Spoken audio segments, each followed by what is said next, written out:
Welcome back to another episode of Sexy Marriage Radio alongside my wife, Pam, where it's holiday season. So Merry Christmas holiday season to you, babe, and to the nation. Yeah. Less than 10 days away from Christmas and get your shopping done if that is what you participate in and enjoy, to be able to the whole art of gift giving. Interesting because some people are really, really good at it. Some people actually dread it.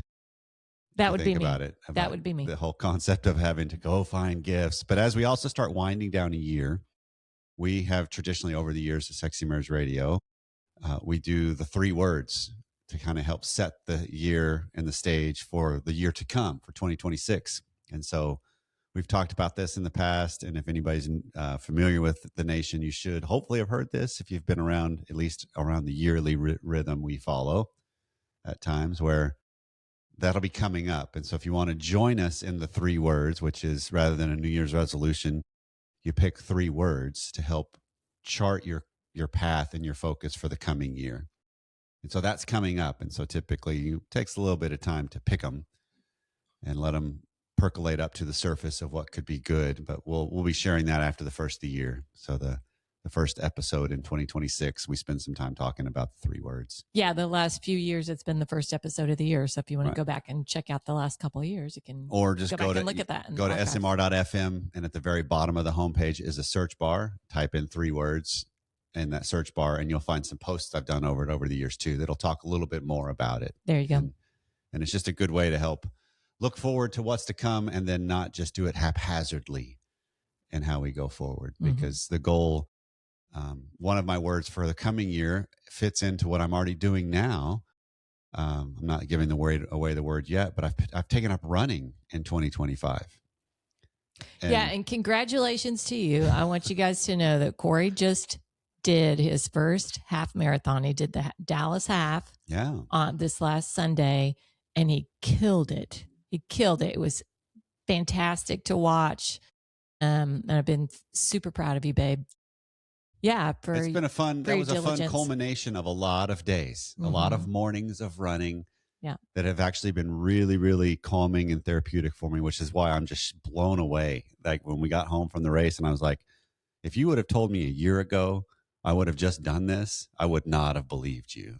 Well, and it's been fun to see kind of the community of people around that are runners. It's a cool community of people that have given you tips and encouraged you along the way. And that's been a lot of fun to see. Right. So next race is in March. Gear up for another half. I'm doing in March again. Yeah. So this has been a lot of fun. But one of my words kind of already fits that path that who knew I was kind of starting early. I was getting a false start on it maybe.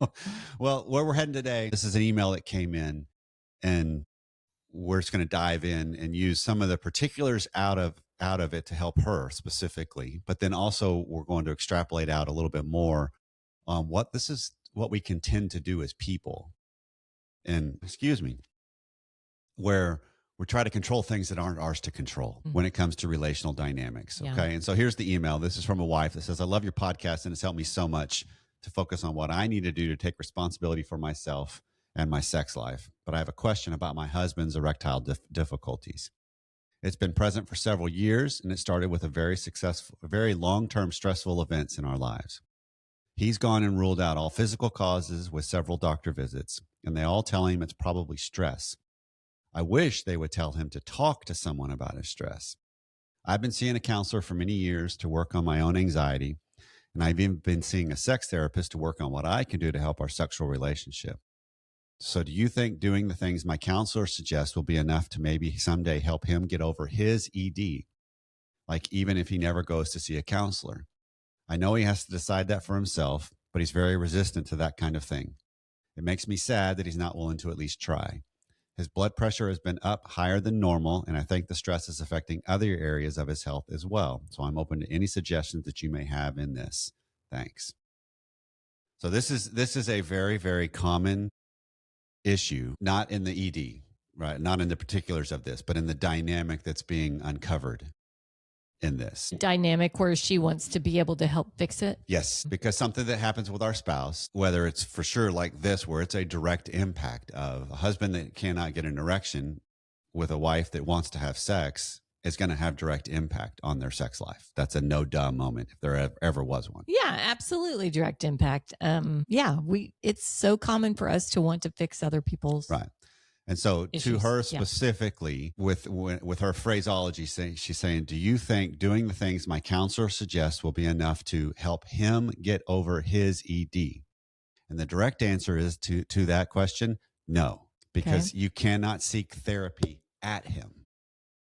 That's basically what she's trying to do. She's pushing towards this help him with his issue from what I'm doing, right? Will he get on board in the way I'm going about it? And I hear what you're saying. What she can do with her counselor is she can handle her side of the equation better. Right. She can figure out how she can deal with the situation. Right. And be a better spouse alongside him. But whatever she does still can't fix his Absolutely. ED. And I think this is built off of the fantasy in some ways that we have that I can be a tremendous source of influence for my spouse for the good. I think there's You're elements making of that sound like we can't be a good influence. I think there's absolutely elements of that that's true. But a lot of it also comes down to I need the fantasy where it turns into a fantasy is it's based on what I deem as good for you. Well, fair. Your spouse may not have the same goal in mind. And in this instance, with ED and health issues on the horizon, possibly, it likely is good for him, in the overall. But we live in a world where a lot of us don't do things that are good for us, and we are completely okay with it. We don't want to take the time. Yeah. Mm-hmm. I should floss my teeth every day. I don't do it. Well, I should eat better. I should not drive through fast food restaurants and pick up something fried. But it's just easy. And I know as I'm eating it, it's not good for me, but I do it. Those French fries are so good. You're making my point. Oh my gosh. But it's that element of realizing there's a power dynamic at play. And it's almost like we have this contract, quote unquote, that you will care about this like I care about this for you. Like I can care about this for the both of us for enough. So this is a desire difference, right? It's a desire for health. It's a desire for taking care of this issue. And she has higher desire. Yes. And she also has higher fear. Okay. Right. And so it's realizing that attempting to take responsibility for a body part that's not hers is crossing a line of like, I'm not responsible for his ED. And this is good to at least put a little pin in on the sense of recognizing it's not my fault that it's occurring. It's not something about me solely is why, because this is something we'll hear from other people that have emailed in of I take it personal. Am I not attractive enough? Maybe I've gained some weight. Maybe I don't know what I'm doing. Maybe I'm, and we personalize the fact that something doesn't work on somebody's body. And husbands can do the same thing of my wife won't orgasm. What is it about me and my power and prowess and abilities and technique? And I'm like, it may have nothing to do with you. You might have part of it to do with you. And this is where I love the complexity and nuance of the systemic thinking, that it's not linear. It's not A plus B equals C. It's sometimes A plus B equals E or Z because there's so many factors at play. And so when she takes care of her with the idea of recognizing I'm working on myself, not for trying to fix him, which that's what's kind of covert in this I'm still feeling, is I'm working on me and I'm addressing the things I can do in our sex life. And she still has that attachment to, so it'll also fix him.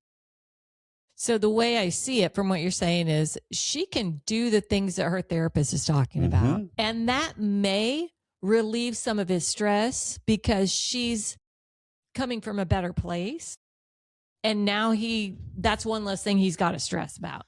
But she can't do anything about all the other stressors in his life. Right. And then here's the other component to this, Pam, is it may relieve some of the stress in the form it currently is in the way she's coming at him. But it's going to create a different kind of stress for him. Because she's different and he doesn't know that map. Right. And she's serious about, I care about this, right? If I care about something with you that is impacting me and I hyper focus on it, and beg and plead and cajole and manipulate and covert all these different things to try to make it better, you can realize in some ways, and this is the underbelly of our unconscious sometimes, where it's like, oh, well, then he'll overfunction on that for me. I don't need to.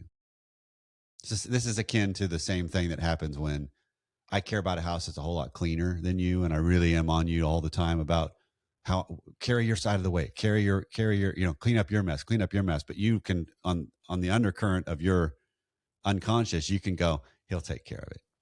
Yeah. Why should I worry about it? Because I know you're going to do it. Because if I leave it for longer than 3 hours, it will get cleaned up by him. And I'm being exaggerative to make the point, but it's that kind of concept of that same dynamic is at play. And so she has to come down and settle herself down to realize this is only her dealing with her. And what we'll do in the extended content, just as a plug, is we'll help walk through how do you actually then bring yourself forward to him on how you're dealing with yourself. We talked about this in the coaching call last night, actually, as the time of this recording, of how do I make a move knowing it may not land well. Yeah. But how do I phrase it? How do I present myself? How do I really do some work to articulate myself well? Mm-hmm. And so we'll walk through that as an example with this specific situation. But the other thing to look at it too is realizing, what if you start looking at the dynamic and what's playing out as and attaching meanings to his ED, right? Because it's telling us something. Right. There's a book from Vessel van de Kerk. It's a fantastic book, actually, called The Body Keeps the Score. He's doing it more from trauma, but it also works for just life, that there's a truism of that our body teaches us more than when the mind lies, the body will speak. Yeah. Things come out, stressors. Right. I can say I'm not stressed. Sore neck, headaches. I can say I'm not stressed, but I have trouble getting an erection. Yeah. Well, my mind is telling me one thing, but my body's saying, dude, maybe there is some stress here. Maybe there is something going on. And so if the doctors have ruled out all the physical causes that could be there, and the husband, and they think it could be stress, the insight could be that his penis is likely the most honest part of the marriage right now. Interesting. It's saying a hard no. Off no. Come on, you know what I'm doing there. But it's saying a no when maybe he feels like he can't. He can't, and this is not a conscious thing. I don't want to think any kind of cruelty or intentionality is attached to this. It could be there, but man, it would take a lot of time to understand if that's actually evident and it's a weaponization of things. But most of the time, when you're talking about lubrication issues, erectile issues, inorgasmic issues, it's communicating something. It's not just something's wrong. Yeah. Right. And so it's recognizing, what is this saying? Because what I'm picking up from the email is what we've already touched on, is the overfunctioner underfunctioner dynamic. That she could be the pursuer overfunctioner on this.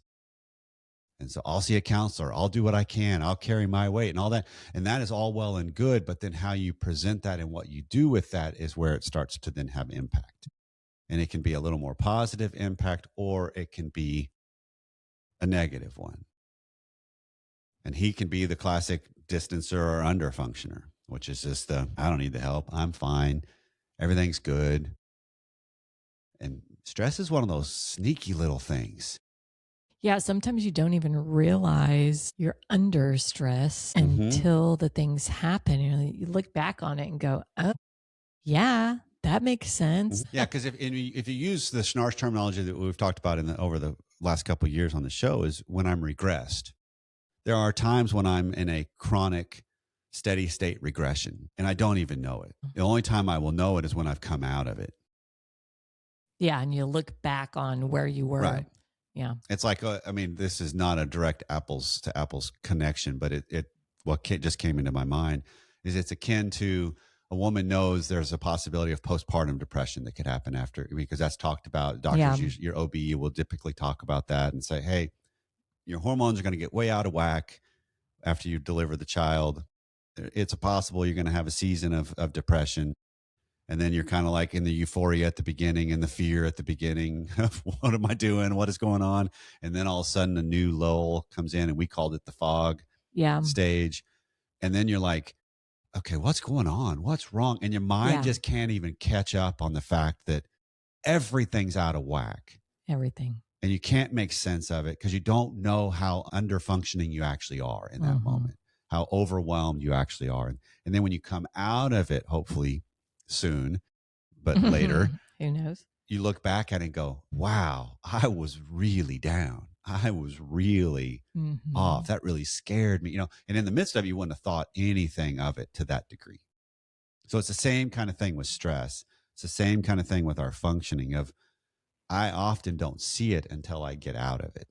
If you're in a steady state kind of an issue. And so if we're trying to look at this on reframing, how does she need to do this before we switch into what can she do and how? It's realizing that when there's a lot of focus on this, it's understanding each of their meanings. Because for the male ego, there is a lot of emphasis and meaning on a whole little, comparatively speaking, amount of landscape of his body. The penis encompasses not a whole lot of huge percentage of the full body for a man, right? But there is a lot of emphasis placed on, does it work?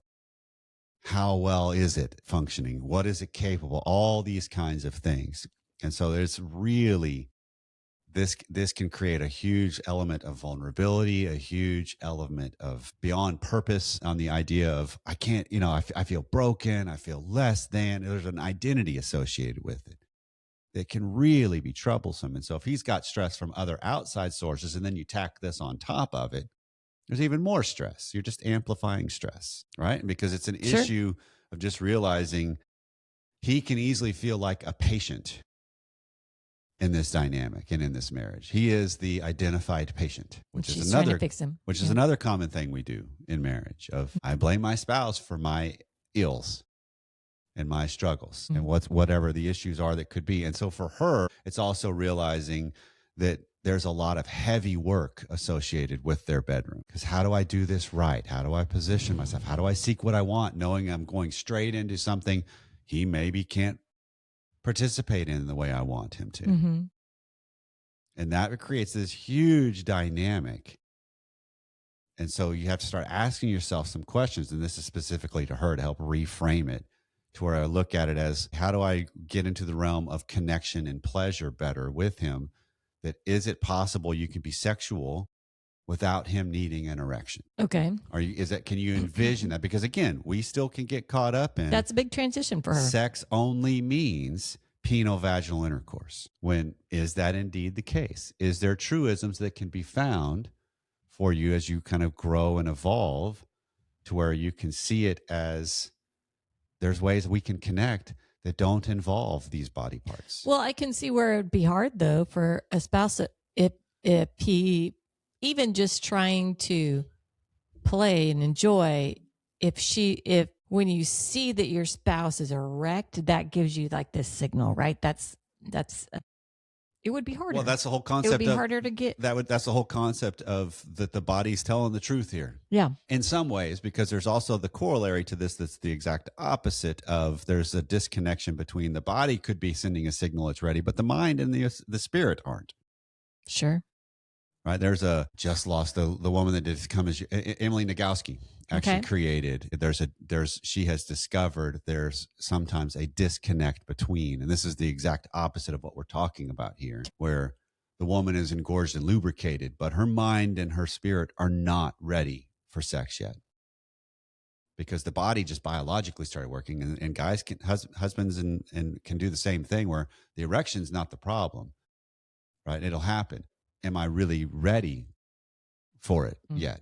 For the connection, the intensity, for whatever it might involve? Because there's an element of just having a congruence in my body and my mind and spirit. So it's redefining this to see it as, until she can come to grips with what's going on with me and what can I pursue and invite him towards, it's going to continue to keep him as the identified patient, because she's got to face what is the actual impact of this, where then you can invite him into a space where an erection's optional. It's not a necessity. And it could just be something that's a lot less intense, but it's still heading and trending towards some of the feelings I'm hoping to cultivate and actually experience together. Okay. To where you can have it to where there can be touching, but the goal isn't intercourse, or there can be interactions, but the goal isn't getting naked. There, you can have a lot of different varieties of this that you're kind of building up some capacity, and you take away some of the pressure of, well, it better work. Because that's the same thing that happens with women that have experienced pain in sex. You're always in the back of your mind. For males, I can speak as one. If I've had an erectile issue, which I've had, or if I've had an inorgasmic issue, which I've had, in the back of your mind, it's like, when's it going to happen again? When's it going to happen? And then you're focusing on that rather than, okay, wait, how am I just being in my body? How am I just being in this moment? How am I being connected? Because this is where it becomes problematic, and we'll switch to the extended content here in just a second. But what happens is if he gets lost in his own mind, or in her case, she gets lost in her own mind of wondering, okay, when's he going to pull away? When's it not going to happen? All that. She's already disconnected from you. Okay. And I mean, I hear you. And deep down, I hear you, even though it's not conscious, she's focused on the one thing. Yep. And if deep down, even though it's not conscious, we know. Like when we're having, meaning her spouse knows. Right. When you and I are having a conversation, and one of us checks out for a second mentally, deep down, we know, but we act like we don't sometimes. Because sometimes we're not aware on a level of consciousness.